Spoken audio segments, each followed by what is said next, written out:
ধর্ষণ ও হত্যা চেষ্টার অভিযোগ আনার ১২ ঘণ্টার মধ্যে প্রধান দুই আসামিকে গ্রেপ্তারের পরদিনই ডিবি কার্যালয়ে যান তিনি। এ সময় মামলাগুলো সর্বোচ্চ গুরুত্ব দিয়ে তদন্ত করে দোষীদের বিচার গ্রেফতার করেছে মিরপুর মডেল থানা পুলিশ। গোপন সংবাদের ভিত্তিতে মিরপুর ৬ নম্বর এলাকায় তার বোনের বাসা থেকে আটক হন তিনি। পুলিশ জানিয়েছে বিস্ফোরক ও হত্যা চেষ্টা মামলায় তাকে ধরা হয়েছে। তার বাসা থেকে গ্রেফতার করেছে র্যাব। এ সময় তার বনানীর বাসা থেকে বিপুল পরিমাণ মাদকদ্রব্য উদ্ধার করা হয়। এর আগে র্যাব যখন তার বাসায় অভিযানে যায় তিনি তখন দরজা না খুলে আধা ঘন্টারও বেশি সময় ধরে তিনি ফেসবুকে সেখানে একজন ছাত্র নেতা বেয়াদবি করছে। কে?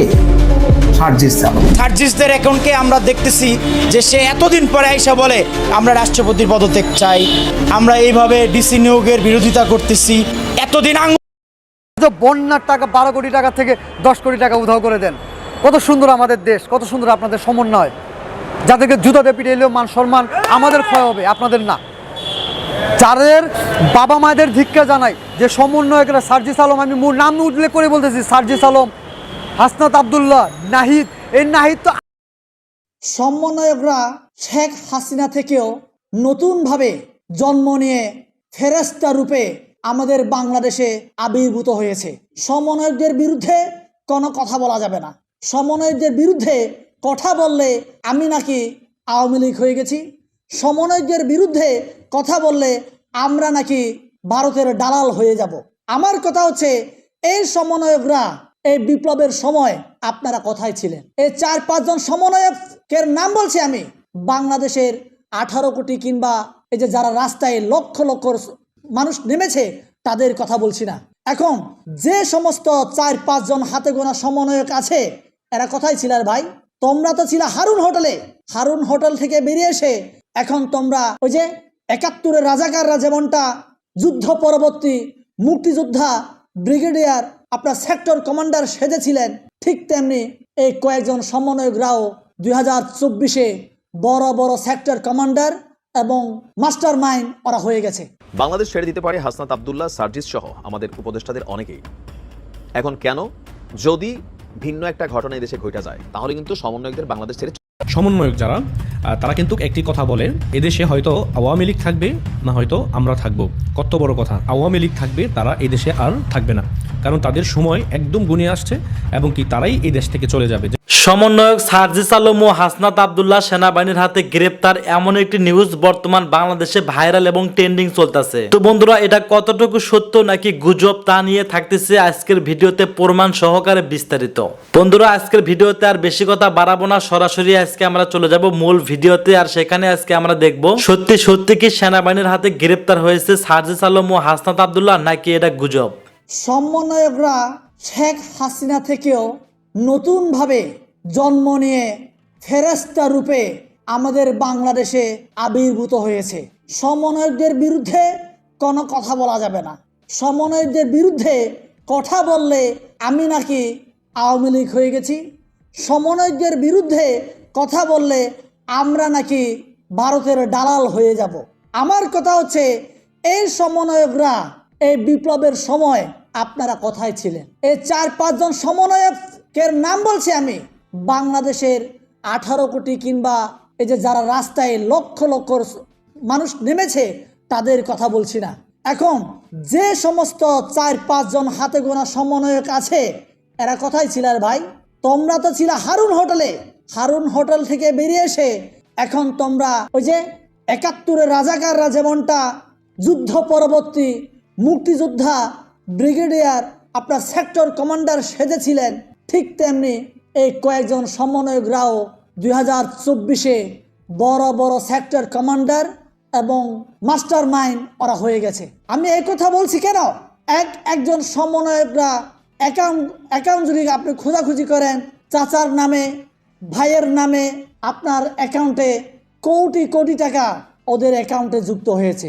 আর যাদের অ্যাকাউন্টে খুঁজে পাওয়া যাচ্ছে না এদের বিছানার তলায় আপনারা সার্চ করে দেখেন, তাদেরকে ধরে ধরে সার্চ করেন, দেখবেন তাদের আলনায় তাদের বাড়ির আশেপাশে কোনো লাগেজে এই টাকাগুলো ওরা লুকিয়ে রেখেছে। এখন এই কথা বলতে গেলে আপনি বলবেন আমি কোথায় এই সন্ধান পেলাম, সন্ধান বিভিন্ন মিডিয়াতে আসছে। এখন আপনি বলবেন, আমার এই সমন্বয়ক ভাইরা বলছে, ভাই আমরা তো টিউশনি করে, আমরা তো আমাদেরকে ভালোবেসে নানা লোকে আমাদেরকে স্পন্সর করছে। আমার কথা হচ্ছে, কত লোক আপনাদেরকে স্পন্সর করে, আপনাদের কত টাকা দরকার, আপনাদের লাগেজ কি এখনো ভর্তি হয়নি? আপনাদেরকে এত লোক সমালোচনা করছে, তারপরও আপনাদের নিজের দোষ স্বীকার করে একবারও কি আপনারা বলেছেন ভাই আমাদের ভুল হয়ে গেছে? বরঞ্চ আপনারা বলছেন শেখ হাসিনার মতো করে চ্যালেঞ্জ ছুটছেন, না আমাদের কোনো ভুল যদি আপনারা প্রমাণ করতে পারেন তাহলে আগামীকাল থেকে আমরা এর দায়িত্ব ছেড়ে দিব। আমি সার্জিসকে প্রশ্ন করছি, সার্জিস ভাই আপনাকে সম্মান করে যাবে, আপনি আওয়ামী লীগ করতেন, ছাত্রলীগ করতেন জানি, আপনি বিপ্লবে আপনার অবদান ছিল জানি, কিন্তু আপনাকে যে দায়িত্ব দেওয়া হয়েছে জুলাই ফাউন্ডেশনে 100 কোটি টাকা দিয়ে, এর টাকা কোথায় গেছে? আমার বিপ্লবী ভাইরা, যে সমস্ত ভাইরা অঙ্গহানি হয়েছে, তারা স্ট্রেচার ভর দিয়ে কেন ওরা এখনো হাঁটে? তোমার মতো করে কেন ওরা 5000 গাড়ি দিয়ে চলতে পারে না? তোমার মতো কেন ওরা আইফোন কিনতে পারে না? তোমার মতো করে কেন এরা সকালে একটা বিকেলে একটা কাপড় পাল্টাতে পারে না? উত্তর আছে? উত্তর নাই, উত্তর দিতে পারবেন না। আপনি হয়তো ফারুকের মতো করে, ফারুককে যেমনটা শহীদ মিনারে হামলা করিয়েছেন, গুপ্ত হামলা, আমাকেও হামলা করাতে পারেন, কারণ আমি কেন আফসোস করব না? আমি মনে মনে নিজেকে সান্ত্বনা দিব, সত্যের পক্ষে কথা বলতে গিয়ে আমি একবার আক্রান্ত হলাম। আপনি কি শেখ হাসিনা থেকেও ডাইনি হয়ে গেছেন? ডাইনি হয়ে গেছেন নাকি? যে যায় লঙ্কায় সে হয়ে রাবণ। কেন ভাই? আপনাদের আরো টাকা লাগবে, আরো ক্ষমতা লাগবে, আরো সম্মান লাগবে। কত লাগবে সম্মান? দুদিন পরে পালানোর রাস্তা খুঁজে পাবেন না। শেখ হাসিনা তো ভারতে গিয়ে আশ্রয় নিয়েছে, কিন্তু আমাদের 2 কোটি প্রবাসী ভাই যখন বাংলাদেশে আন্দোলন চলছিল, এই আন্দোলন চলাকালীন সময়ে যখন ইন্টারনেট বন্ধ করে দেয়, আমরাই প্রবাসে বসে বিভিন্ন সোশ্যাল মিডিয়াতে লেখালেখি করে আওয়াজ তুলেছিলাম যে বাংলাদেশের পক্ষে আমাদেরকে দাঁড়াতে হবে, এবং আন্তর্জাতিক মিডিয়াগুলোতে একটা হাত তোলানোর জন্য আমরা এই কাজ করেছিলাম। এখন আপনি বলবেন, আপনি কে রে ভাই? আমি কেউ না, আমি এই বিপ্লবের একজন ধারক এবং বাহক, আমি একজন সহযোদ্ধা আপনাদের। এখন এই কথাগুলো বলতে গেলে আপনি আমাকে রাতারাতি আপনারা আমাকে বলবেন এই বিপ্লবকে আমরা ধারণ করি না, এরা আওয়ামী ফেসিবাদের দোসর। এখন আপনারা দল নিয়ে আসছেন, বৈষম্য বিরোধী দল নিয়ে আসছেন, তাই না? এখন আপনারা কমিটি দিতে গিয়ে ভাগ ভাটোয়ারার টাকা, ওই যে আওয়ামী লীগ ছাত্রলীগের গুন্ডা পান্ডারা যেমনটা টাকা পয়সার জন্য কমিটিতে গেলেই টাকা পাওয়া যায়, কমিটিতে গেলেই ক্ষমতা পাওয়া যায়, ক্ষমতার লোভে, টাকার লোভে এখন বিভিন্ন জায়গায় এখন কমিটি দিতে গিয়ে আপনাদের মারামারি হচ্ছে। কেন রে ভাই? এত লোভ কেন আপনাদের? টাকার লোভ। আপনারা দেশকে পরিবর্তন করতে চান, পরিবর্তন করবেন, উল্টা শেখ হাসিনা থেকেও খারাপ পজিশনে আপনারা যাবেন। আপনারা ক্ষমতা পেয়েছেন 5 মাস, এই 5 মাসের যে নমুনা দেখাচ্ছেন আপনারা, এটা শেখ হাসিনাকেও হার মানাবে বলে আমি বিশ্বাস করি। এই জন্য আমি বলছি, এই কয়েকজন সমন্বয়কদেরকে আমাদেরকে তাড়িয়ে দিতে হবে। এই আমরা দুধ কলা দিয়ে সাপ পুষতে চাই না। দুধ কলা দিয়ে এই সাপের বিষ দাঁত ভাঙতে না পারলে আমাদের বিপ্লব অচিরেই ধ্বংস হয়ে যাবে। বন্যার টাকা 12 কোটি টাকা থেকে 10 কোটি টাকা উধাও করে দেন। কত সুন্দর আমাদের দেশ, কত সুন্দর আপনাদের সমন্বয়। যাদেরকে জুতাতে পিটিয়ে এলেও মান সম্মান আমাদের ক্ষয় হবে, আপনাদের না। যাদের বাবা মায়েদের ধিক্কার জানাই যে সমন্বয়করা, সার্জিস আলম, আমি নাম উল্লেখ করে বলতেছি, সার্জিস আলম, হাসনাত আবদুল্লাহ, নাহিদ। এই নাহিদ তো আরেক চোর। সে যদি চোর না হয়তো আগে একটা কাট বললে 48 ঘন্টা সময় থাকতো, কথা বলতে পারতাম, মিনিটটা কোনো রকম শেষ করার সময় পাইতাম। এখন 24 ঘন্টার সময়। দেখা যায় যে মিনিট রয়ে গেছে আমার 24 মিনিট, কথা বলতে পারেনি, নিয়ে গেছে। এ তো আরেকটা চোর। তাই আমি প্রতিটা চোরের কথা বলি যে এই যে জিনিসগুলো দুর্নীতিগুলো করতেছে, এখনো কেন আপনারা চুপ করে বসে আছেন? হয়তো বা আবু সাইদ আপনারা আমার কেউ না, মুগ্ধ আপনারা আমার কেউ না, সিনহা আপনারা আমার কেউ না, যে 57 সেনাকর্মী তারা আপনারা আমার কেউ না, কিন্তু তারা আপনার আমারই সম্পদ ছিল, আমাদেরই সম্পদ ছিল। এই জিনিসটা যেহেতু আপনারা আমরা ভুলে যাই, তাহলে এই দেশে কখনো ভালো কিছু আশা করা যাবে না, কখনো ভালো কিছু আশা করতে পারবেন না। এই দেশের মধ্যে যে বসতেছে সেই দেশকে লুইটা খেতেছে, আর এগুলো জানার পরে আমরা চুপ করে আছি। তাই এই দেশের ভিতরে ভালো কিছু আমরা কখনোই পাবো না। যদি আমাদের ভালো কিছু পাইতে হয়, যখন দেখবো আমরা যে একজন দুর্নীতিবাজ আমাদের এই সরকারি কর্মকর্তা হিসেবে বসে আছে, তখনই তাকে ঘর ধরে নামায় পিটানো দরকার। এবং যারাই এই দুর্নীতিগুলো করতেছে, যাদের বাবা মায় তাদেরকে জন্ম দিয়েছে, আমি তাদের বাবা মায়ের উদ্দেশ্যে বলতে চাই, তাদের প্রতিটা বাবা মায়ের ধিক্কার জানাই, লজ্জা থাকা উচিত যে আপনাদের সন্তানরা যে বাসার কোটি কোটি টাকা আইনা ভরাট করতেছে। সিলেটে নাকি 12 কোটি টাকা দুর্নীতি, সার্জিস আলমের বাসায় 2 কোটি টাকা, এই হাসনাতের বাড়িতে 100 কোটি টাকা, এরকম তো আরও অনেক আছে। ওই যে আসিফ নজরুলের বাড়িতে কোটি করে 5 কোটি টাকা নিয়ে এক একজনকে ছেড়ে দেয়, 2 কোটি নাকি আরেকজনকে বর্ডার ক্রস করে দেয়, এদের মধ্যে কোটি কোটি টাকা। এদের কেমন বাবা মা যে বাবা মা একবার জিজ্ঞেস করে না, বাবারা এই টাকাগুলো কোত্থেকে নিয়ে আসছো? এই প্রতিটা টাকা বাংলাদেশের জনগণের অভিশাপের টাকা। এক একটা অভিশাপ 100টা বিষাক্ত সাপের চেয়ে বেশি। এগুলো কেন তার বাবা মা বলে না? ধিক্কার জানাই, তাদের তো লজ্জা থাকা উচিত। এবং কি তাদের আত্মীয় স্বজনদের আমি বলি, তারাও কেউ বলতে পারে না তোমার ছেলে 5 লাখ টাকা 2 লাখ টাকা তার মোবাইল ইউজ করে, 1 কোটি টাকা আমার গাড়ি ইউজ করে, গাড়িগুলো কোথেকে পায়? যে একটা শার্ট কিনা, নতুন শার্ট কেনার সামর্থ্য জান নাই, সে আজকে 2 কোটি টাকার গাড়িতে চড়ে ঘুরতেছে। কোথেকে আসছে টাকাগুলো? এগুলো তাদের বাবা মা তাদের কোনো প্রশ্ন করে না। আমি ধিক্কার জানাই, লজ্জা লাগে আমার এদের কথা বলতে, আমি লজ্জা পাই। আর আমরা জনগণরা কেন মানে এত নিম্ন যে একটা মানুষ এত কিছু জানার পরে কেউ এগুলো প্রতিবাদ করি না? রাস্তার ভিতরে প্রতিবাদ করে নাকি এখনো মানুষকে মারে, কেন মারে? এত বড় রংবাজ কেন হয়ে গেছে মানুষ? আমরা যে শেখ হাসিনাকে দূর করছি, বিতাড়িত করছি একটু ভালো থাকার জন্য, কোথায় ভালো থাকতে পারতেছি? এখানে তো বাংলাদেশে আমরা ভালো থাকে কিছু দেখতেছি না। এখনও মানুষকে মানে অন্যায়ভাবে মানুষের সাথে হাতুড়ানো হইতেছে, মানুষের হকমায় রাখা হইতেছে।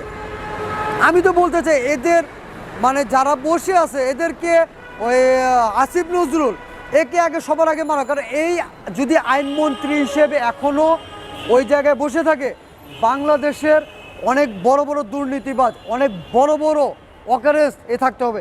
এই যে আগুন দিছে কিছুদিন আগে, এটা কারা দিছে? আপনি কি মনে করেন এই আগুনটা লাগছে? ইম্পসিবল। এই আগুনটার সাথে এখানের উপদেষ্টা সমন্বয়করা জড়িত আছে।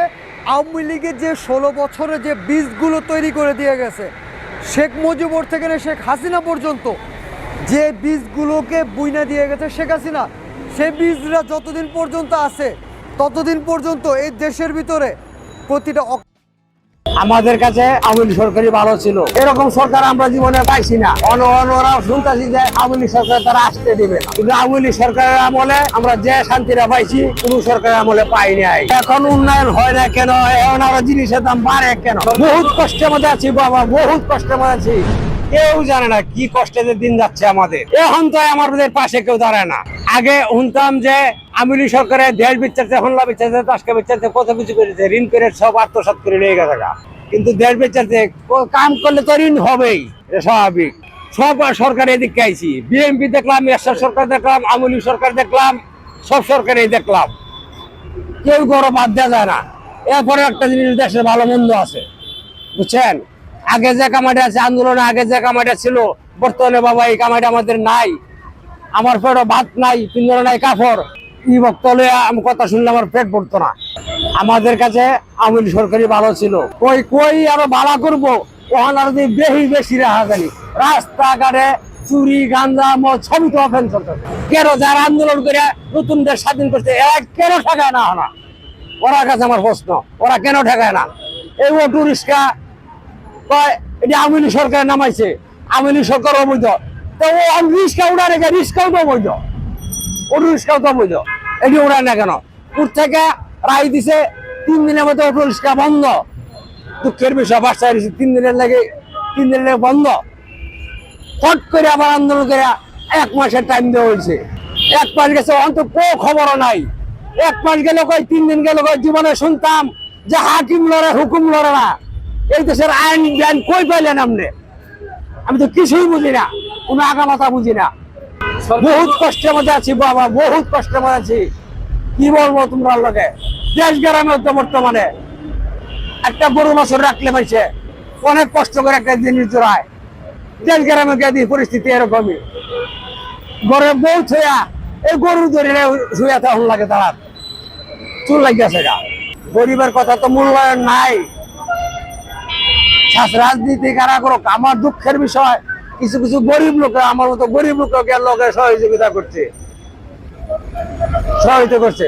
কোন দিকে না দিছে, যার ঘর নাই হ্যাঁ ঘর করে দিছে, মানে ব্যাগ করে পোড়া বন্ডা করে থাকলে ওর মাথাটা হতো দিছে আওয়ামী লীগ সরকারের।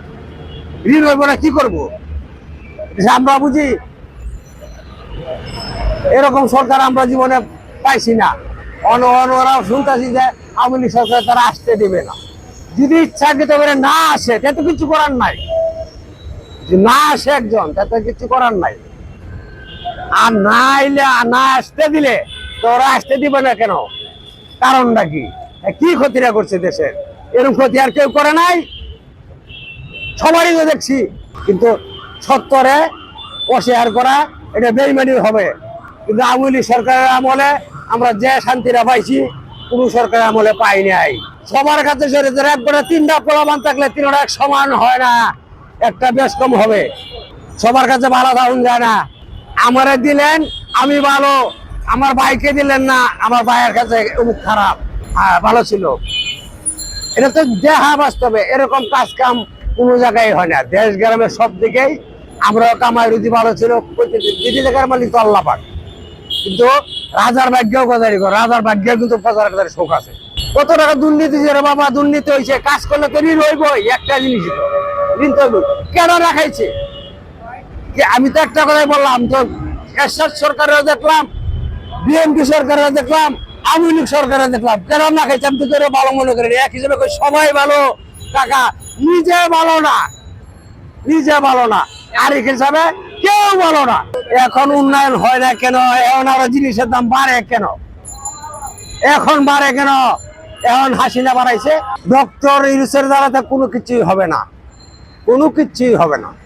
যেহেতু 5 মাস হয়েছে, যে বড় পারে 1 সপ্তাহে যথেষ্ট এনাফ। যার 9 বছরে, 9 বছরে এর না 90 বছরে, বুঝছেন? যার না 9 বছরে এর না 90 বছরে, অল্পতেই বুঝা শেষ। আচ্ছা পারবো না কেমন শেষ করা চাই? ওই তো হাসিনা চালায় গেছে, ভালোই চালায় গেছে, আমরা ভালোই চলছি, আমরা ভালোই চলছি। ভালো জিনিস তো মানুষ চায় না। সুখ জীবন বড় চিরস্থায়ী একজনে থাকে না, টাকা পয়সা ধন সম্পদ চিরস্থায়ী একজনে থাকে না। আজ আমার, কালকে আপনার, পরশু আরেকজনের। কোন একটা অন্য সরকার আসুক, আসলে দেখি তার কল্পনা কি, কিভাবে চালায়, এটা তো দেখার দরকার। প্রশ্ন আসাদুল্লাহ, কোথায় চাঁদাবাজি করেছেন? কারণ বড় সড় অভিযোগ এসছে আপনার কাছ থেকে, শুনতে চাই। আপনি একটা গাড়িতে বলতেছেন, এর আগে কি গাড়িতে, এই গাড়ি কি আপনার ছিল আগে? আচ্ছা, শুধু চাঁদাবাজি না, আমার বিরুদ্ধে টেন্ডারবাজি, তারপর হচ্ছে নিয়োগ বাণিজ্য, পদায়ন, বদলি, তারপর হচ্ছে অর্থাৎ সরকারি যত মানে অপকর্মগুলো রয়েছে সবগুলো করার আমার বিরুদ্ধে অভিযোগ আসছে। আমি সহজ একটা আমার বিষয়, একদম সহজ কথা, যদি বর্তমান হচ্ছে ডিজিটালাইজেশন, আমাদের ডিজিটাল যুগ, সবার কাছে মিডিয়া আছে, মাইক্রো মিডিয়ার যুগ, সবার কাছে এখন ফোন আছে। এই পুরো আন্দোলন, গণ অভ্যুত্থান, হাসিনাকে পতন থেকে শুরু করে এই সবকিছু হচ্ছে মাইক্রো মিডিয়ার কল্যাণে হয়েছে। এখন প্রচুর পরিমাণ মিডিয়া আছে, সরকারি সংস্থাগুলো রয়েছে, তারপর হচ্ছে যাদের সাথে চাঁদাবাজি করেছি, টেন্ডারবাজি করেছি, যাদেরকে পদ দিয়েছি, ধরেন কেউ তো আমার কাছে আসছে 10 লাখ, কেউ বলছে 15 লাখ, যে সবচেয়ে বেশি বলছে তাকেও হয়তো আমরা বসাইছি। কিন্তু যাদেরকে বসাই নাই, এরকম করুক, প্রমাণ দিক। মেন কথা হচ্ছে প্রমাণ। এখন সোশ্যাল মিডিয়ার যুগ, পত্রিকা রয়েছে, যদি 1 টাকা খাওয়ার কোনো প্রমাণ থাকে যে কারো কাছে, যে আমরা কোনো বিশেষ কোনো সুযোগ সুবিধা দিয়েছি, পদায়ন করেছি, বদলি করেছি, চাঁদাবাজি করেছি, কারো কাছ থেকে 1 টাকা চেয়েছি কোনো কারণে, সেক্ষেত্রে সেটা প্রমাণ দিক। সিম্পল, ওপেন চ্যালেঞ্জ, প্রমাণ দিক। আমি 1 কোটি, 2 কোটি, 20 কোটি, 50 কোটি টাকার হিসাব নয়, সেটা হচ্ছে জাস্ট 1 টাকাও যদি হয়। দেখেন আমাদের বিরুদ্ধে যে এই অভিযোগগুলো আনা হচ্ছে, এগুলো কিন্তু এখন না। কেমন আমরা যখন আন্দোলন শুরু করেছিলাম, যা কিছু ঘটে, যা কিছু রটে, তার কিছু হলো ঘটে বা আহ, বা কিছু হলেও আমরা হয় হাসনাত আব্দুল্লাহ যদি প্রমাণ দিতে পারে তখন কি করবেন আপনি? দেশের বিদ্যমান যে আইনি কাঠামো রয়েছে, বিদ্যমান যে আইন ব্যবস্থা রয়েছে, সে আইন ব্যবস্থা অনুযায়ী যে কোনো শাস্তি আমরা, এবং সর্বোচ্চ যে ড্রাইভার, আমি সেটা মাথায় পেতে নিব, 1 নম্বর বিষয়। 2 নম্বর বিষয়, দেখেন সাইফুর ভাই, এই যে আমাদের বিরুদ্ধে অভিযোগগুলো আসছে, আমাদেরকে বিতর্কিত করা, এটা কি 5ই আগস্টের পরে এই ব্যাপারটা এমন? বিষয়টা এমন না। আপনি যদি 5ই আগস্টের পূর্বে যান, আপনি দেখবেন সর্বপ্রথম ছাত্রলীগের নিষিদ্ধ সংগঠিত যেই সংগঠন ছাত্রলীগ কিন্তু বলেছিল আমরা 200 কোটি টাকা খেয়ে হচ্ছে আন্দোলন শুরু করেছি। আমাদের 5ই আগস্টের পূর্বে রাতে কিন্তু বলা হয়েছিল আমার বাসায় টাকা পাওয়া গেছে, সার্জিসের বাসায় টাকা পাওয়া গেছে, তারপর হচ্ছে আমাদের মধ্যে টাকা নিয়ে দ্বন্দ্ব, আমরা দেশ থেকে পালিয়ে যাচ্ছি। তো এই যে অভিযোগ, এই অভিযোগের তো ধারা অব্যাহত রয়েছে আমাদেরকে বিতর্কিত করার জন্য। এখন অভিযোগ যখন আসবে, অভিযোগ যখন আসছে, সেটা প্রমাণ যদি থাকে, প্রমাণ, এনি প্রুফ, কোনো নথি, কোনো সরকারি সংস্থা, কোনো ব্যক্তি নিজেও, কোনো ব্যক্তি বাংলাদেশে 20 কোটি মানুষ, 20 কোটি মানুষকে আমি চ্যালেঞ্জ দিতে চাই, যদি কোনো ব্যক্তি সে নিজে যদি বলতে পারে আমার সাথে কোনো ধরনের টাকা, অর্থ, নিয়োগ, পদ বাণিজ্য, টেন্ডারবাজি এই ধরনের কোনো কিছু হয়েছে বা চেয়েছে, বা আমি অ্যাপ্রোচ করেছি, আমার সাথে কথা বাড়িয়েছে, প্রস্তাব দেওয়ার পরে, প্রস্তাব এসছে কিন্তু প্রস্তাব দেওয়ার পরে তারা আমাদের সাথে বার্গেনিং করেছে, যোগাযোগ রেখেছে, যোগাযোগ রক্ষা করেছে, তাহলে ওপেন চ্যালেঞ্জ, 20 কোটি মানুষ আছে, এই 20 কোটি মানুষের একজন সরকারি সংস্থা রয়েছে, কর্মকর্তা রয়েছে, আমলা রয়েছে, সেনাবাহিনী রয়েছে, পুলিশ রয়েছে, মিডিয়ার মিডিয়ার মিডিয়া রয়েছে, কি নেই বর্তমানে? দেখেন, কোন নথি, অডিও, ভিডিও, ফোন এর আগে রেকর্ড, আমাদের এই শোতেই আপনি বলেছিলেন যে আপনার কাছে একজন পুলিশ অফিসার 10 কোটি টাকা নিয়ে ঘুরছে, তারা কি যোগাযোগ করেনি? তো সেই 10 কোটি টাকার লোক কি আপনি একদম পুরোপুরি ফেলে দিয়েছেন বা ডিক্লাইন আমরা করেছেন? তো আমরা তো অবশ্যই আমরা যোগাযোগ বন্ধ করে দিয়েছি, আমরা যোগাযোগ বন্ধ করে দিয়েছি। আমরা 5ই আগস্ট পরবর্তীতে রাষ্ট্র কাঠামোর যে ধরনের জটিলতা, সেই জটিলতা আমরা দিন দিন যত বেশি যাচ্ছে তত বেশি আমাদের সামনে প্রকাশিত হচ্ছে, উন্মোচিত হচ্ছে। 5ই আগস্ট পরবর্তী সময় রাষ্ট্র কাঠামোর যে জটিলতাগুলো, সেটি তত বেশি স্পষ্ট ছিল না, এখন যতটা বেশি স্পষ্ট। এখন যদি হতো আমি তাকে ধরাই দিতাম। এখন যে বিষয়টা হচ্ছে, ভাই প্রমাণ যদি থাকে, তাহলে প্রমাণের ভিত্তিতে, আমি বললাম তো, প্রমাণ প্রমাণ যদি থাকে, আপনার থেকে একটা আপনার প্রমাণ, দিচ্ছেন নাকি সার্জিসটা সহকারে আপনি দায়িত্ব নিয়ে বলছেন? কারণ সার্জিসের আমি ব্যাপারও আমি সার্জিসের ব্যাপারেও দায়িত্ব নিতে পারি। সার্জিস না, শুধু সার্জিস না, আমি আমার যে বৈষম্য ছাত্র আন্দোলনের অধিকাংশ নেতাকর্মী আমি দেখেছি যারা স্টিল হচ্ছে এই বিপ্লবের স্পিরিটকে ধারণ করে, তারা এই ধরনের বিতর্কিত কোনো কার্যক্রমে এখনো পর্যন্ত জড়িত না। যদি জড়িত থাকে, তাহলে প্রমাণ আসুক। তবে এটা ঠিক যে সমন্বয়কের পরিচয় ব্যবহার করে, এটা আমি অস্বীকার করছি না যে সমন্বয়কের পরিচয় ব্যবহার করে বাংলাদেশের বিভিন্ন প্রান্তে চাঁদাবাজি ঘটেছে, বিভিন্ন জায়গায় টেন্ডারবাজি করার চেষ্টা করেছে, সমন্বয়কের পরিচয় ব্যবহার করে, আমি অস্বীকার করছি না। সেই জায়গাগুলোতে আবার আমরা অ্যাড্রেস করার চেষ্টা করছি। আপনার যে দ্বিতীয় যে প্রশ্ন, সেটা হচ্ছে আমার ইনকাম সোর্স কি, আমি ইনকাম গাড়ি পাচ্ছি সোর্স এবং কোথায়? আপনার নতুন, আপনি তো সবসময় গেঞ্জি গায়ে দিয়ে থাকেন, এখন নতুন পাঞ্জাবি আপনার গাড়িটা কি গাড়ি? আচ্ছা, 1 নম্বর বিষয় হচ্ছে আমার ইনকাম সোর্স। আমি শিক্ষক, আমি পড়াই। 2016 সাল থেকে, 2016 সালের সেপ্টেম্বর থেকে। আপনি ইউটিউবে যদি সার্চ করেন হাসনাত আব্দুল্লাহ ইংলিশ ক্লাস বা হাসনাত আব্দুল্লাহকে, আমি আমার ঢাকা ইউনিভার্সিটি থেকে শুরু করে বাংলাদেশের সবগুলো ইউনিভার্সিটিতে আমার স্টুডেন্ট রয়েছে। 2017 পরবর্তীতে ঢাকা ইউনিভার্সিটিতে যারা ফার্স্ট হয়েছে, সেকেন্ড হয়েছে, বি ইউনিট এবং ডি ইউনিটে, তাদের অধিকাংশ হচ্ছে আমার স্টুডেন্ট, অধিকাংশ আমার স্টুডেন্ট।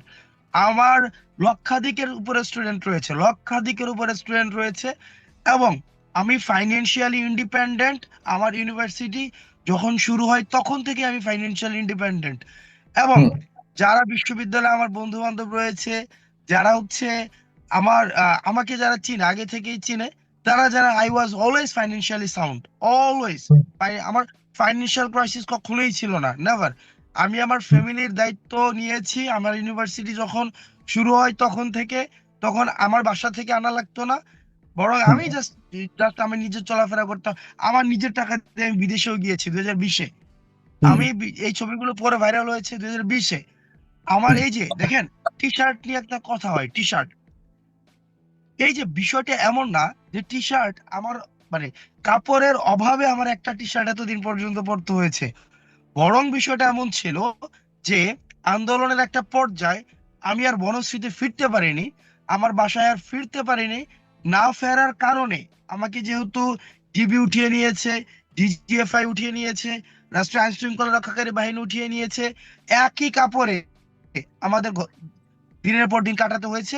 তখন প্রতিক্রিয়া করেছিলাম যে যতদিন না পর্যন্ত স্বাধীন হচ্ছে ততদিন পর্যন্ত বাসায় ফিরবো না, ততদিন পর্যন্ত এই টি শার্ট পরিবর্তন করার প্রয়োজন নেই।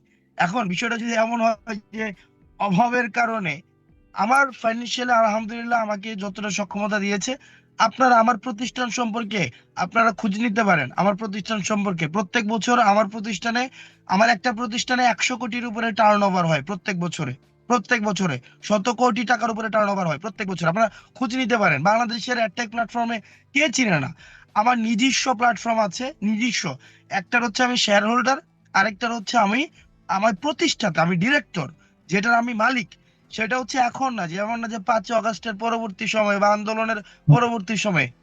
একটার হচ্ছে আমি 2022 সালের জুন থেকে আমার সেটা ডিরেক্টর, সরি 2023 সালের জুন থেকে, যেটা ডিরেক্টর হচ্ছে 2023 সালের জুন থেকে আমি সেটা ডিরেক্টর। 23 সালের জুনের খুব সম্ভবত 19 তারিখ বা 20 তারিখ থেকে সেটা ডিরেক্টরশিপ আমি নিয়েছি।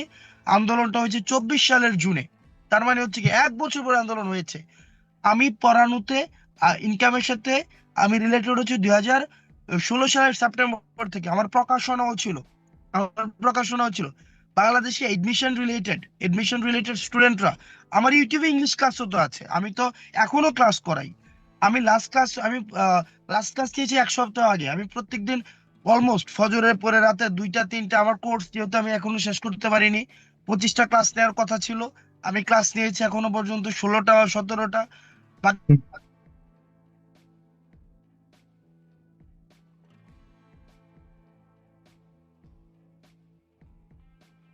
শোনা যাচ্ছে না হাসনাত? হ্যাঁ, আমাকে শুনতে পাওয়া যাচ্ছে কি? এখন আমি এখন গাড়িতে তো। হ্যাঁ, হ্যাঁ, ওকে, এখন আমার হচ্ছে। ক্লাসগুলো কিন্তু এখনো নিতে হয়, আপনারা খোঁজ নিলে জানবেন। আমার ক্লাস এখনো নিতে হয়।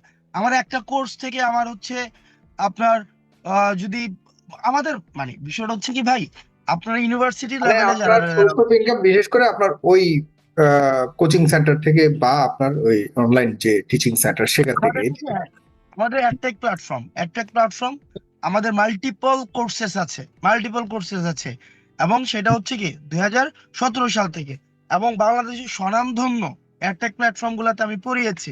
এবং আমার নিজের বই আছে, এখনো মার্কেটে আছে নিজের বই।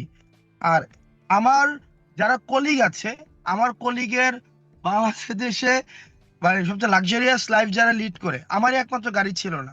কিন্তু গাড়ি পারচেজ করা মানে এটা আমার জন্য খুব মানে ডিফিকাল্ট কিছু না। আমার নিজের এখন আসতে পারে যে আমার ইনকাম, আয়কর রিটার্ন, ট্যাক্স, এইসব বিষয় 2027 সাল পর্যন্ত একটা প্ল্যাটফর্মে কোনো ট্যাক্স নাই। 2027 সাল পর্যন্ত গভর্নমেন্টকে কোনো, কারণ এগুলো হচ্ছে এই প্ল্যাটফর্ম গুলো যেন হচ্ছে এক্সপান্ড করতে পারে, সেই জন্য এগুলো ট্যাক্স ফ্রি এখনো চলছে।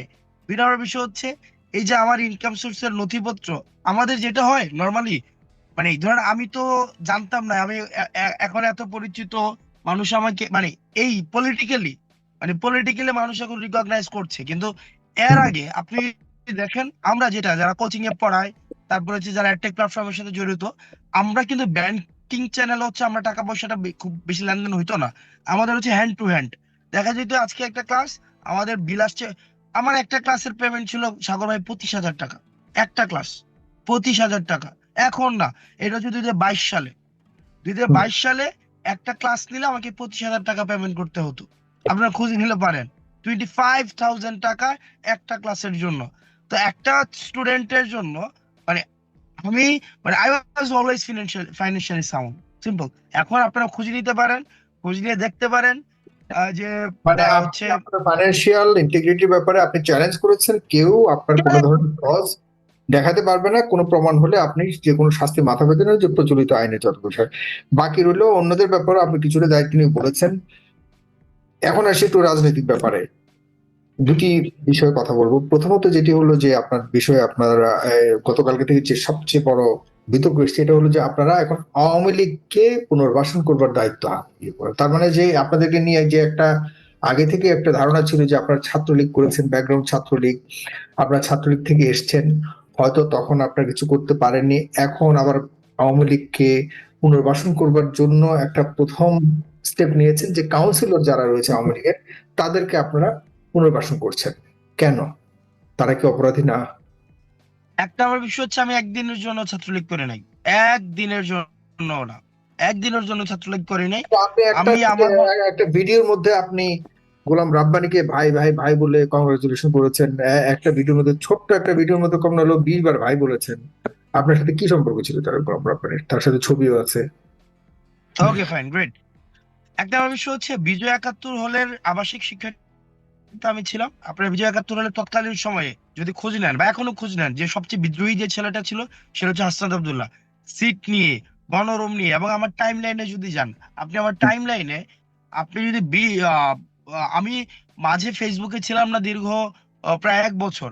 এর পূর্ববর্তী সময়ে চাকরির প্রস্তুতির জন্য, এর পূর্ববর্তী সময়ে যে আমার স্ট্যাটাস গুলো দেখেন, ২টা ৩টা স্ট্যাটাস ছাড়া সবগুলাই ছিল হচ্ছে এই ক্যাম্পাসের অপসংস্কৃতির বিরুদ্ধে, রাজনৈতিক অপসংস্কৃতির বিরুদ্ধে। শত শত স্ট্যাটাস এখনো আছে। আমি ইভেন 3টা স্ট্যাটাস আছে যেগুলো ছাত্রলীগের পক্ষে যায়, যেগুলো আমি এখনো অনলিমি করি না, এখনো আছে। কারণ যেটা আমার যখন মনে হয়েছে, দেখেন আপনি এই যে রাব্বানির প্রসঙ্গটা আনলেন, রাব্বানি, আমি একা কিন্তু একটা আন্দোলন করেছিলাম। বিষয়টা এইটা আমার প্রথম আন্দোলন না, আমি একা একটা আন্দোলন করেছিলাম। সেটা হচ্ছে ঢাকা বিশ্ববিদ্যালয়ের রেজিস্টার বিল্ডিং এ লাল ফিতার দৌরাত্মের বিরুদ্ধে। এই আন্দোলনটা আমার একা ছিল। ওই আন্দোলনে তখন আমি স্মরণ করতে চাই যে আমাদের এই যে আক্তার ভাই ছিলেন, তারপর হচ্ছে জাহিদ রাজ ছিলেন, তারপর হচ্ছে মহিউদ্দিন রনি, রাব্বানি ভাই এসে সংহতি জানাইছিল। রাব্বানি ভাই ওই আন্দোলনে সংহতি জানাইছিল। সংহতি আমি মানে ভয় পাচ্ছিলাম যে কোনো সময় ছাত্রলীগ আক্রমণ করতে পারে। আমরা ওইটা প্রস্তুতি ছিলাম, কারণ ক্যাম্পাসে তখন যে কোনো ন্যায্য আন্দোলনে ছাত্রলীগ হচ্ছে তখন অ্যাটাক করতো সব সময়। তো তখন রাব্বানি এসে একটা পপুলিস্ট একটা গ্রাউন্ড ক্রিয়েট করার জন্য সে আমাকে সমর্থন জানায়। তা আন্দোলন যখন সফল হয়, আন্দোলন যখন বিশ্ববিদ্যালয়ে ডিজিটাইজেশন হয়, তখন আমি রাব্বানিকে থ্যাঙ্কস জানাই। আমি হসপিটালে ভর্তি ছিলাম, যেহেতু আমি আমরণ অনশনে ছিলাম, আমরণ অনশন প্রায় দীর্ঘ 2 দিন আমরণ অনশনে ছিলাম। তখন আমি রাব্বানিকে থ্যাঙ্কস জানাই যে যেহেতু সে হচ্ছে সাপোর্ট দিয়েছে। এখন বিষয়টা এমন না যে নেতা ছাত্রলীগ কর্মী হিসাবে, ছাত্রলীগের আমার ইউনিভার্সিটির যদি কোনো ছাত্রলীগ কর্মী কখনোই দেখাইতে পারে যে আমি ছাত্রলীগের প্রোগ্রাম করেছি, ছাত্রলীগ করেছি, ছাত্রলীগের পক্ষে থেকেছি, ছাত্রলীগের বিরুদ্ধে, যে যারা সবসময় হলে থেকে এবং সবচেয়ে ডিপ্রাইভড, বিজয় ৭১ হলের প্রথম যে পলিটিক্যাল কারণে সিট পাইনি সেটা হচ্ছে হাসনাত আব্দুল্লাহ। মেরিট অনুযায়ী আমি প্রথম সিট পাই, কিন্তু আমাকে সিট বঞ্চিত করা হয়। এবং তৎকালীন সময়ের সভাপতি ফকির রাসেল আহমেদ আমাকে 11 তলায় উঠিয়ে আমাকে বলেছিল, আমি যদি আর সিটের জন্য যাই তাহলে আমাকে 11 তলার ছাদ থেকে ফেলে দেওয়া হবে। আমি ওই সময়ে তৎকালীন সময়ের প্রভোস্ট শফিউর রহমান, ওই সময় আসিফ স্যার, আরো আমার হাউস টিউটররা ছিল, উনাদের থেকে আপনারা খোঁজ নিতে পারবেন যে তখন থেকেই ছাত্রলীগের বিরুদ্ধে বা তার আগে থেকে ছাত্রলীগের বিরুদ্ধে যদি কারো অবস্থান থাকে সেটা হচ্ছে আমি। এবং আমার ক্লাসরুমে আমি যখন শিক্ষার্থীদের সাথে কথা বলেছি, আমার লেখালেখিতে, আমার হচ্ছে বিভিন্ন জায়গায় প্রোগ্রামে, আমি সবসময় পলিটিক্যাল কনসিয়াসনেসটা ডেভেলপ করার চেষ্টা করেছি। যেখানে অন্যায়, যেখানেই প্রতিবাদ, যেখানেই কোনো অ্যানোমালিস থাকবে, ছাত্রলীগের এই বিরুদ্ধে, এই যে এটা আমি আমার জায়গা থেকে চর্চা করেছি। আপনার সেই সময় থেকে আপনি করেছেন, এবং ছাত্রলীগের সাথে রাজনৈতিক কোনো সম্পৃক্ততা নেই, এখানেও আপনি চ্যালেঞ্জ করছেন আপনার পারিবারিক ভাবে।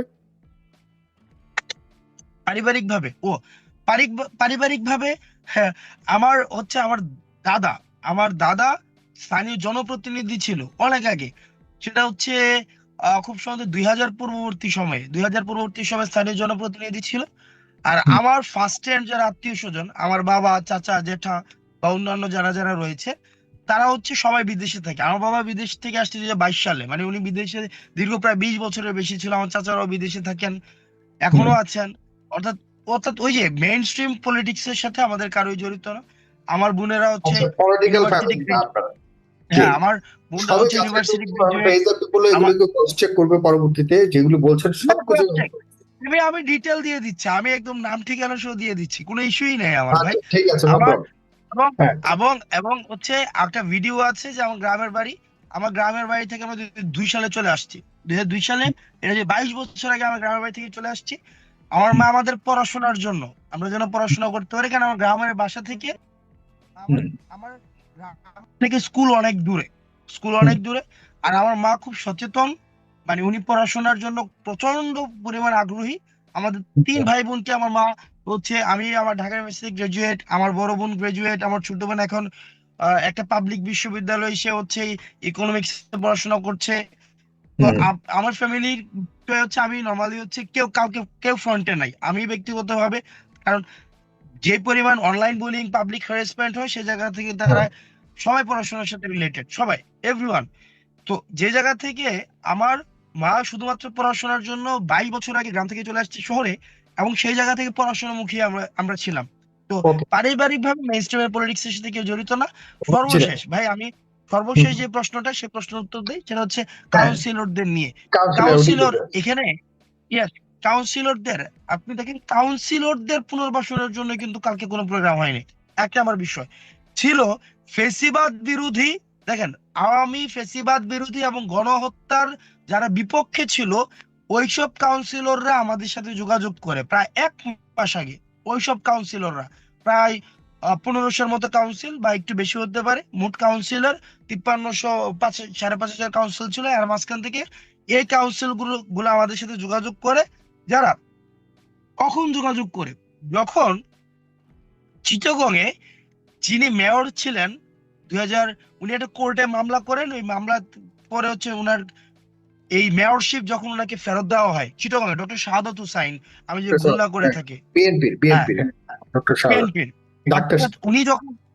উনি যখন ওনার মেয়রশিপ ফিরে পায়, মেয়রশিপ ফিরে পাওয়ার পরে ওই কাউন্সিলর গুলো আমাদের সাথে যোগাযোগ করে। ওনাদের যুক্তি হচ্ছে 2টা। এক, আমরা কোনো দলীয় প্রতীকে নির্বাচন করিনি, যেটা হচ্ছে ইউনিয়ন পরিষদে নির্বাচিত হয়েছে, সুতরাং ইউনিয়ন পরিষদের যারা দলীয় প্রতীকে নির্বাচন করেছে তারা এখনো পর্যন্ত বহাল রয়েছে। অন্যদিকে এই যে চিটাগং এর মেয়র শাহাদাত হুসাইনকে, উনাকে এই যে মেয়রশিপ ফিরিয়ে দেওয়া হয়েছে, সেই প্রেক্ষাপট থেকে যারা হচ্ছে বিএনপির, যারা হচ্ছে আপনার জামাতের, ওই পক্ষটা আমাদের সাথে যোগাযোগ করার চেষ্টা করেছে। এবং আপনি গতকাল দেখেছেন যে বিএনপির মির্জা ফখরুল সাহেব, উনি কিন্তু নভেম্বরে একটা চিঠি দিয়েছিলেন যেন এই যে উপজেলা চেয়ারম্যানদেরকে করা হয়।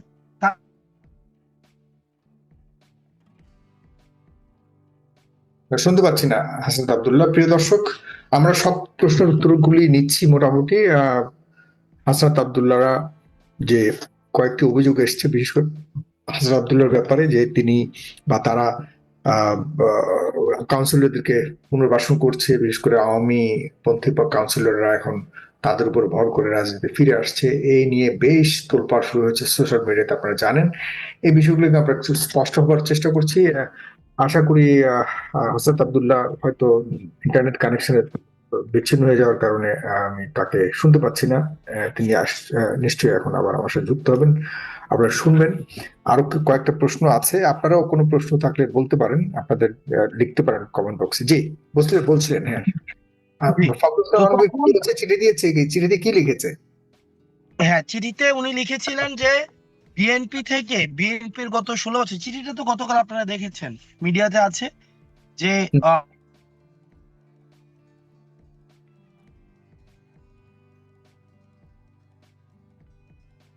আবারও ইন্টারনেট কানেকশন সমস্যা দিয়েছে।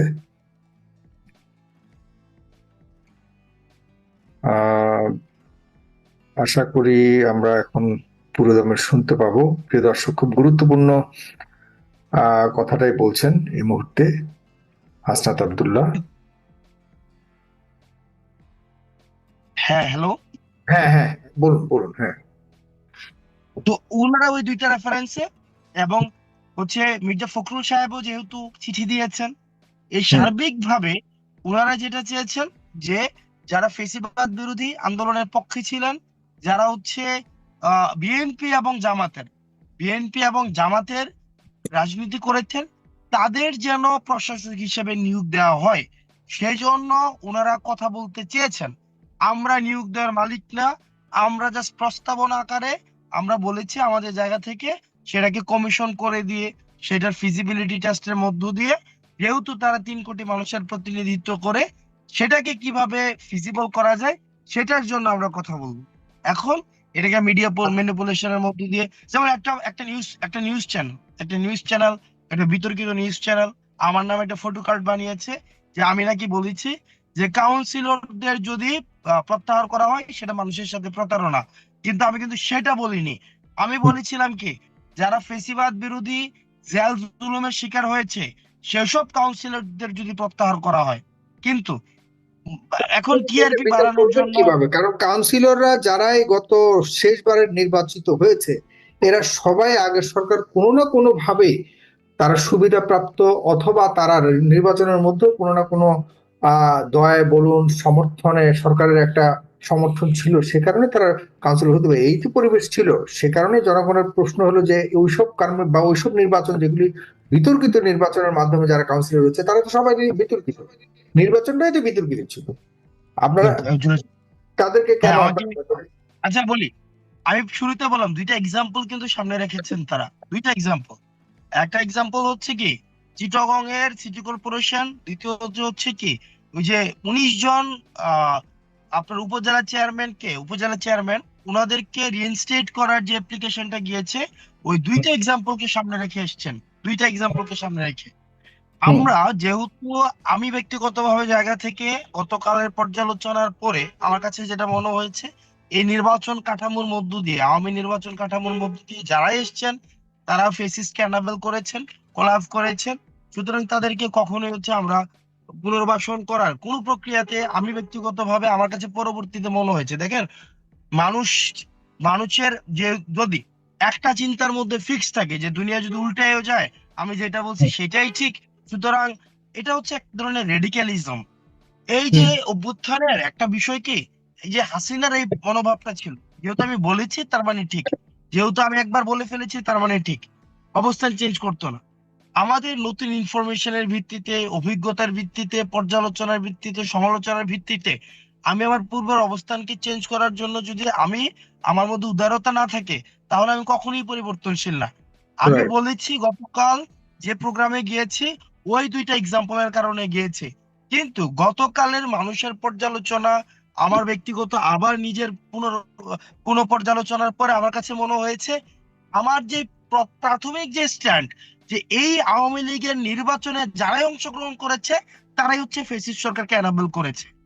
এটা হচ্ছে আমার ব্যক্তিগত সার্বিক পর্যালোচনা। এই চিন্তা থেকে আমার কাছে মনে হয়, বা আমি যেটা বলবো বা আমার বিশ্বাস হয় যে 3টি ইলেকশনে বা প্রত্যেকটি ইলেকশনে যারা নির্বাচিত হয়েছে, অংশগ্রহণ পর্যন্ত করেছে, পরবর্তী গণতান্ত্রিক প্রক্রিয়াতে তাদেরকে নির্দিষ্ট সময়ের জন্য দূরে রাখা যেতে পারে। তাদের বিরুদ্ধে তাদেরকে আমরা ফেসিস্ট অ্যানাবেলার হিসেবে আমরা চিহ্নিত করতে পারি।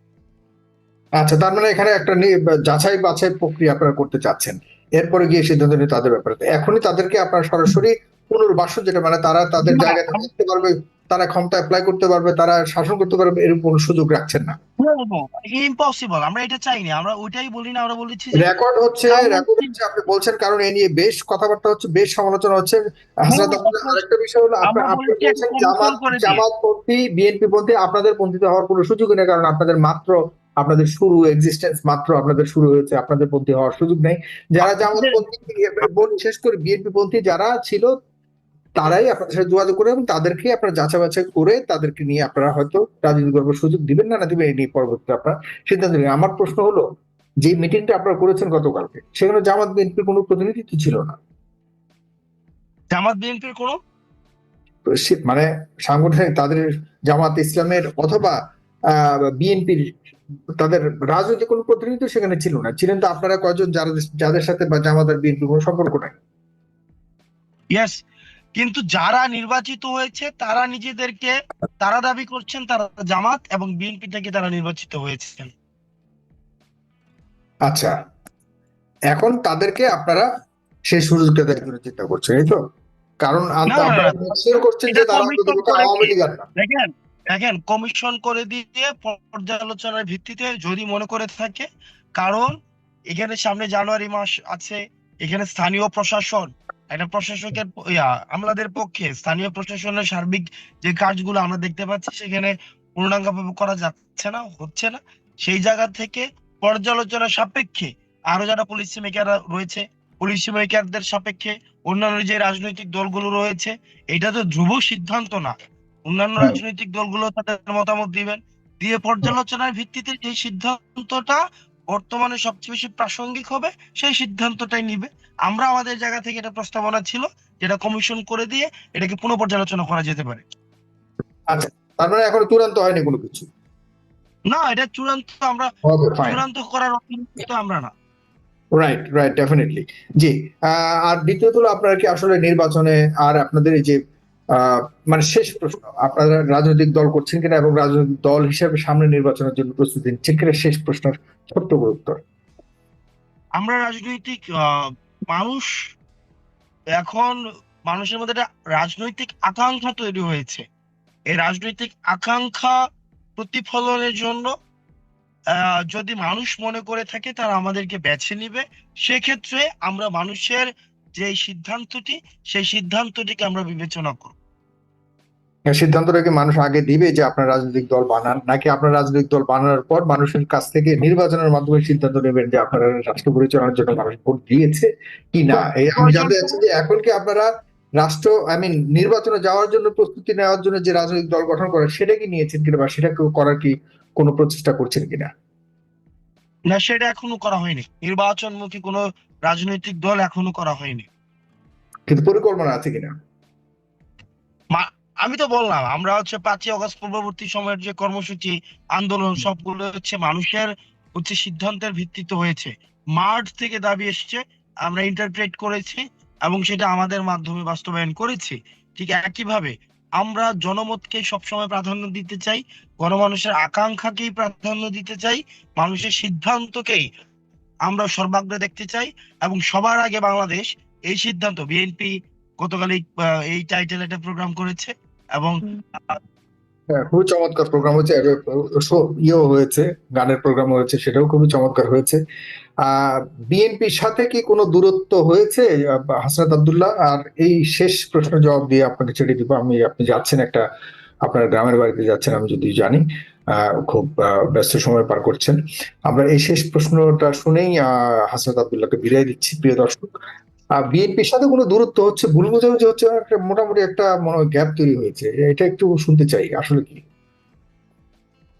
বিএনপির সাথে ভুল বোঝাবুঝির জায়গা থেকে আমাদের জাস্ট একটা রিকোয়েস্ট থাকবে যে বিএনপির যারা রাজনীতি করছেন প্রথিতযশা রাজনীতিবিদ, তো সেই জায়গা থেকে তাদের অভিজ্ঞতা এবং আমরা তাদেরকে আহ্বান করব তরুণদের যে আগ্রহ, তরুণদের যে সৎ সাহস, তরুণদের যে আত্মবিশ্বাস এবং সততা, সেটাকে যেন তারা মূল্যায়ন করেন। তারা যেন এই রাজনীতিতে প্রতিপক্ষ যে যেন মনে না করে, সেটাকে তারা যেন প্রতিযোগিতা না মনে করে সহযোগিতার একটা সম্পর্ক গড়ে ওঠে, সেদিকে যেন তাদের একটা পদক্ষেপ থাকে।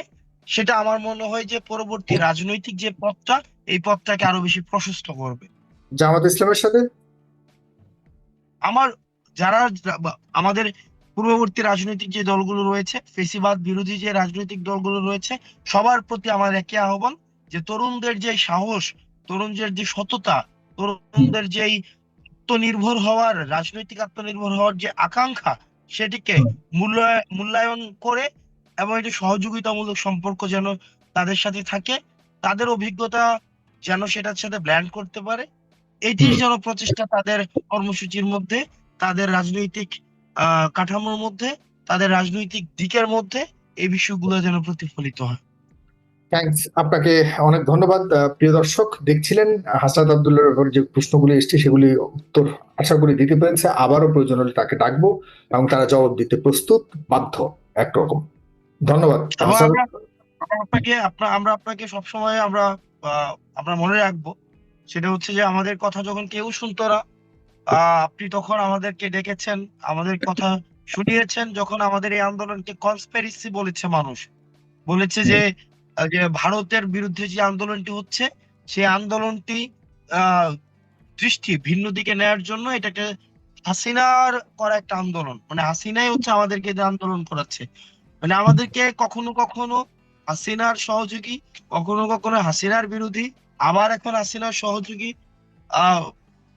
মানে যখন যেই বয়ান সুযোগ নিজের সুবিধাজনক যেটা মনে হয় সেভাবে আমাদেরকে পরিচিত করানো হয়, কিন্তু সবকিছুকে পিছু ঠেলে দিয়ে এই যে সাইফুর ভাই আপনি সবসময় আমাদের কথা শুনতে চেয়েছেন, অপরাধ হয়েছি বা হয়নি সেটার আলোচনা ভিন্ন, কিন্তু আমাদের কথাটা অ্যাটলিস্ট শুনতে চেয়েছেন, সেটার জন্য সবসময় অকৃত্রিম কৃতজ্ঞতা বোধ আপনার প্রতি থাকে। জি, সেই অকৃত্রিম যে বোধ যেটা আছে এটা একটা বড় দায়িত্ব হয়ে দাঁড়িয়েছে। এই বড় দায়িত্ব আপনাদের উপর আসবে, আপনারাও তখন কল্পনা করতে পারেননি। আমাদের উপরও এখন এসছে আপনাদেরকে আবারও জবাবদিহিতার মুখোমুখি। ধন্যবাদ প্রিয় দর্শকবিন্দু, আমাদের ফুল ভিডিওটি দেখার জন্য আপনাকে জানাই আমাদের চ্যানেলের পক্ষ থেকে অসংখ্য অসংখ্য ধন্যবাদ। তো বন্ধুরা, এতক্ষণ আপনারা দেখলেন সমন্বয়ক সার্জিস আলম ও হাসনাত আব্দুল্লাহ সেনাবাহিনীর হাতে গ্রেপ্তার হয়েছে এই বিষয় নিয়ে। এটা পুরোটাই ছিল একটা ফেক ভিডিও এবং এটা একটা মিথ্যা নিউজ। দয়া করে আপনাকে গুজবে কান দেবেন না। আর আজকে আপনারা যে ভিডিওটি দেখলেন এখানে আমার নিজস্ব কোনো মন্তব্য করা হয়নি, যা কিছু দেখলেন যা কিছু শুনলেন সবকিছুই সোশ্যাল মিডিয়া থেকে সংগ্রহ করে নেওয়া হয়েছে। ধন্যবাদ।